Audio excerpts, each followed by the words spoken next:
Pihak Siti Maulia berencana melaporkan pihak Rumah Sakit Sentosa ke pihak kepolisian.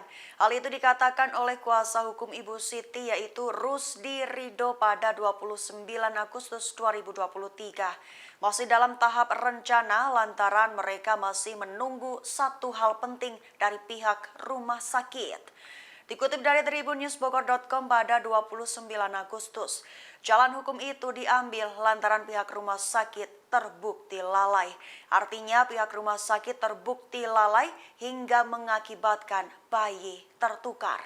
Jika sesuai SOP, pihak Siti Maulia akan melaporkan rumah sakit mengarah kepada pidana korporasi. Namun ia mengatakan masih belum bisa menentukan kapan akan melapor sebab masih menunggu satu hal penting dari pihak rumah sakit.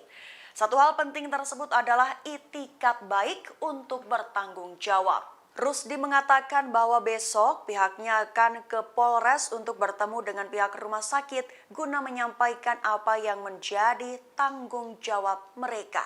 Namun jika tidak menemui kesepakatan, maka pihak Siti mantap akan melaporkan kejadian merugikan tersebut. Namun hingga berita ini dibuat, juru bicara Rumah Sakit Sentosa belum memberikan konfirmasi terkait hal itu.